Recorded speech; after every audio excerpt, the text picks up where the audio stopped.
So here we go, Transworld 6 is here again. And so what better way to celebrate the launch than to review the British route that has came with the game. That is the Rivera Line, Exeter to Paignton and Plymouth. The Rivera Line was first announced to come to Transworld on the 26th of August 2025. It was part of the Dovetail Direct 2025. It was announced as one of the base routes for the new edition of the game, Transworld 6, of which we do not need an edition every single year. Actually, downloading compatible content from other Transworld games is a flippin' nightmare. The Rivera Line operates from Exeter to Paignton and Plymouth, covering from seawalls to mountain terrains and via the Red Rocks. The Rivera Line is perfect for all UK rail fans who would want to get fresh air off the coast.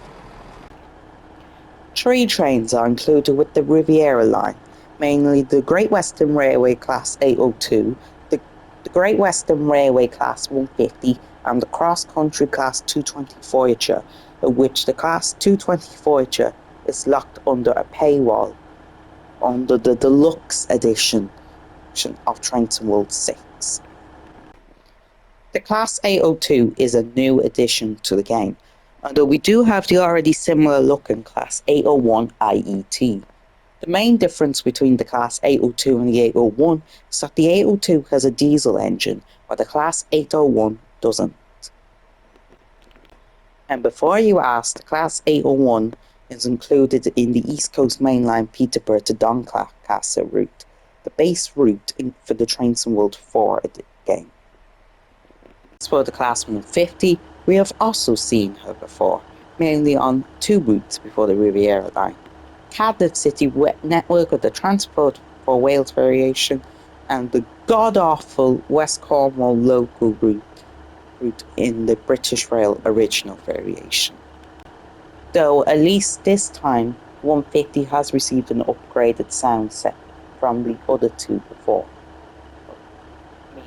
Meanwhile, the Wales variation will also be receiving these new sounds for the Rivera Line, but unfortunately the West Cornwall local variation won't.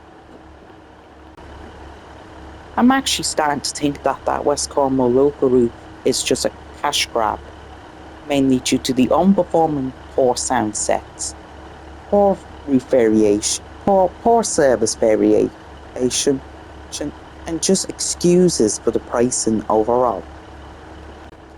Though it is a good thing that they are improving the locomotives with newer releases of them. Though for some weird reason you can open the windows on the West Cornwall local variation, something of which you can't do on the Transport for Wales variation or the Great Western Railway variation.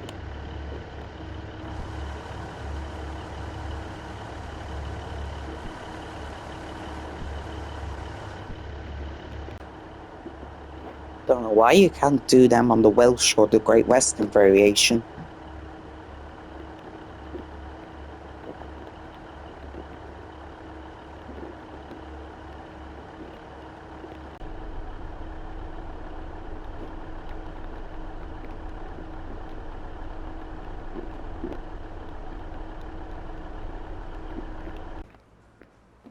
The timetable mode for this route includes 129 playable services for the Class 150, mostly on the Paignton to Exeter section, with a couple of services going down to Plymouth. The Class 802 has 53 services between each variations. These are mostly going out to Plymouth, but there are a couple of Paignton ones in there as well.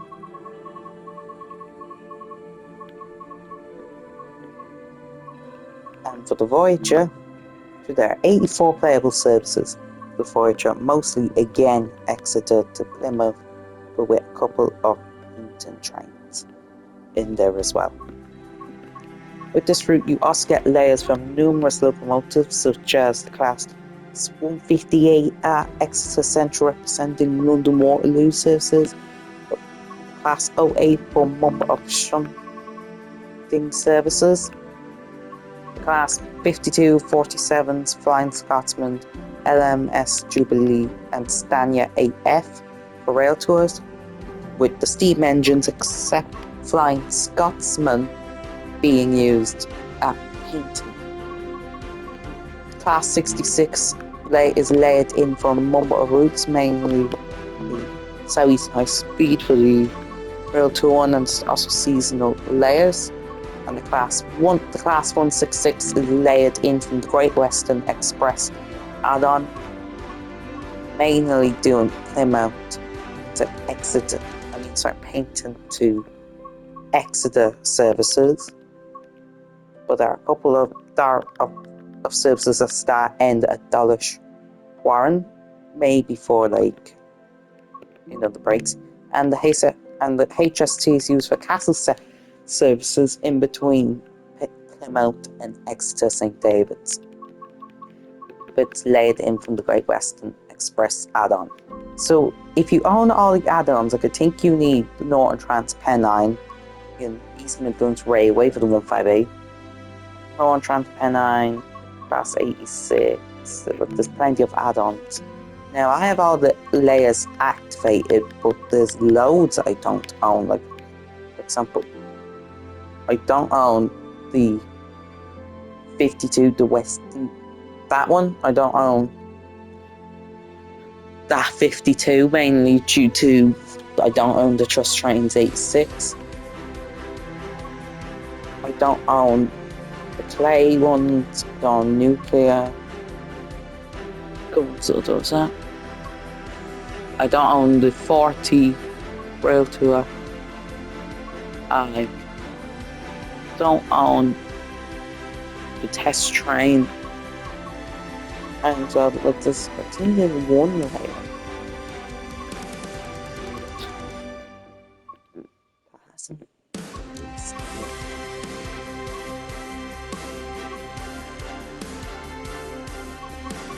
But there's definitely a layer here somewhere that shows that you need an unreleased DLC. I cannot find it anywhere. There are a total of 8 scenarios with this route, with 3 of them with the Voyager. These are Winter Options, Limited Power, Day of the Dispatcher, they're all the ones with the Voyager. Then with the base route itself, you have From Beaches to Banks, Harvest Market, Running on Fumes, Grand Opening, which I did a video of the Grand Opening scenario, if you guys want to have a look at that, and Wave Wall Rescue. I tried 2 of the scenarios already. They're the Dispatcher, you dispatch at Plymouth Station, and it's actually very interesting how you use the dispatch mechanics, as this is the only scenario in the game when you can dispatch trains, and I found it really interesting. And you're helping out stations, you're helping out customers, you're dispatching the trains, make sure trains go out on time as well. Well, that is a very good scenario. It's only 20 minutes, but still good, regardless. As for the other scenario, I did Grand Opening, which I already did, which I already have a video of in the corner. It's an interesting scenario because you're starting at Exeter St David's, working into station, doing a reverse move out onto the mainline tracks. Pick up, you actually go to a vending machine to get a snack, and then obviously when you get to Mash Barton, you're opening at the time, you get to speak to Jeff Marsh, which I found to be very interesting. You go over, but cut the ribbon, drive to the Dulwich Warren, come back on the train. Drive the 150 back, pick up the dignitaries, head back to Exeter St David's. It's very good. You can see it up there now. New station, Mash Barton opening Drive the first train to station, park carrying dignitaries for the opening ceremony and take part in the ribbon cutting yourself. So I enjoyed that scenario. If you want me to see me play that scenario, it's up in the top right corner. I recommend watching that video if you haven't already. One of my absolute favourite spots on the route has to be Dawlish, especially where the seawall is.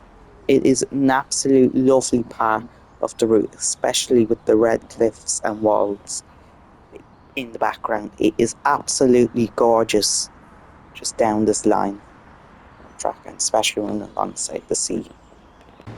Although the water looks very nice, I don't know why you can't walk down the full sea-wall, considering that they said that most of the seawall can be walkable in the previous stream of the route.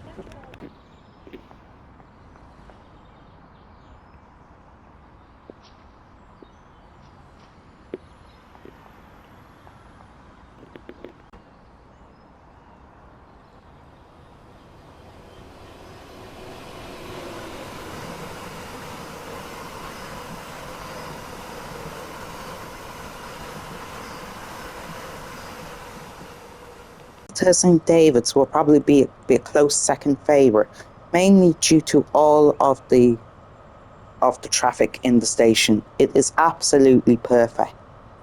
In fact, traffic in the area. It feels busy and authentic. Something that's what I really like to see. Actually, I would like to see more Great Western Railway in Trainson World. I think the brand is very authentic and heritage, in my opinion. Can't wait for the Great Western Express remaster. So I think that's going to be very good. Paynton would be another one of my favourites, as the station is very heritage and old looking.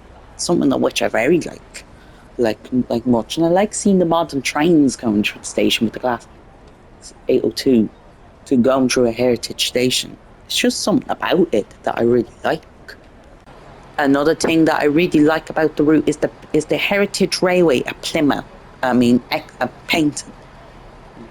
You get to see glorious steam trains going through it, and it's just absolutely lovely to see this happen. And especially as I really do love steam trains.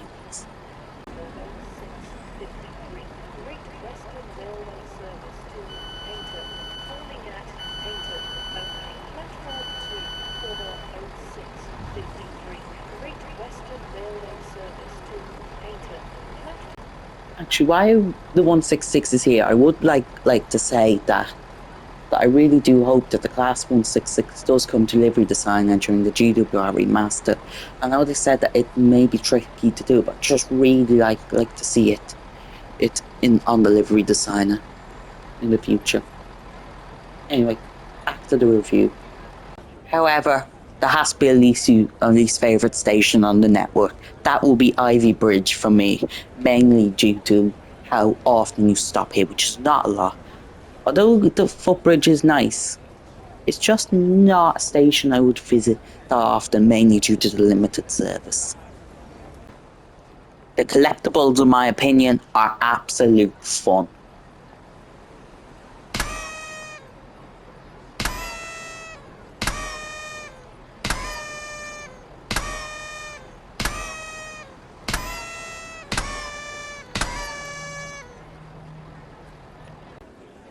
The carnival at Dulwich Warren is a nice addition, I have to say.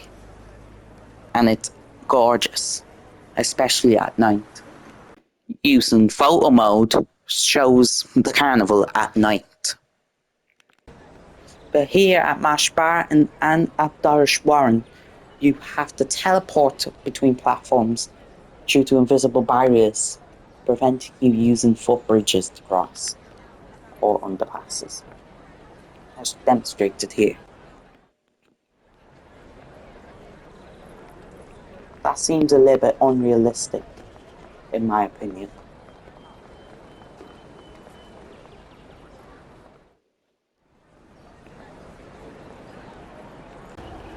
actually think that hotness looks very nice, in my opinion. And as well, some of the scenery around the area just doesn't look that good, in my opinion, and especially on the bit between Newton Abbot and and Plymouth doesn't really look that good, in my opinion.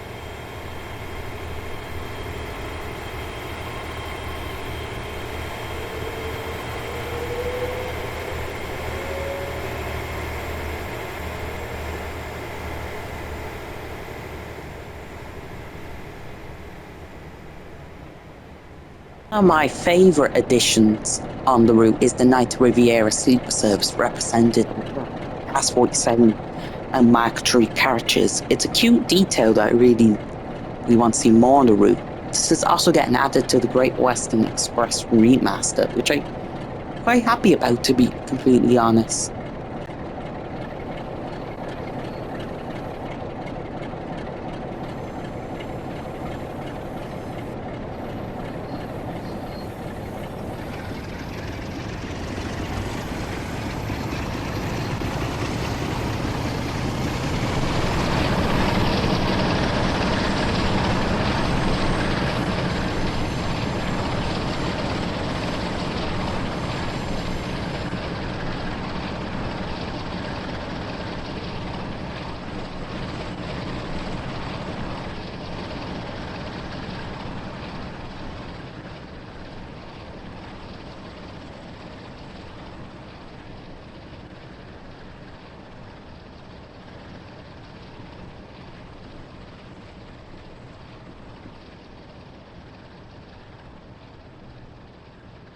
You do get a lot of the freight movements at night, though, like this railhead treatment train, although they're mostly freight operations at night anyway. Although this isn't a feature in timetable mode, here's a Class 220 departing Exeter St David's, dead running into Penzance to start the longest train in the UK.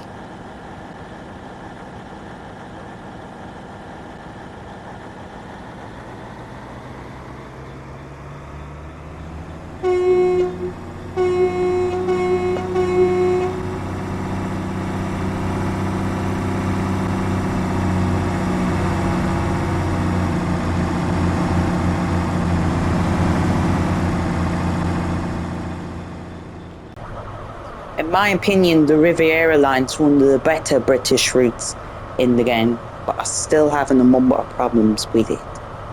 Mainly due to conductor mode on the Class 220 being broken, and as well as that, there's not really the scenery in some places are just desirable. But other than that, it's one of the better British routes, and I can't wait to see more routes in Transport 6. The trains, the route, the train, the scenery, and as well as the coastlines are very good, in my opinion, and I really do enjoy driving along this route, looking at the scenery as I'm driving, which is something you may shouldn't do, but hey, I enjoy it at least. What do you think about the Riviera Line in Transom World? Me, I think it's a good coastal route and a great route for the base of Transom Route 6. Let me know down below in the comments, what do you think of this route?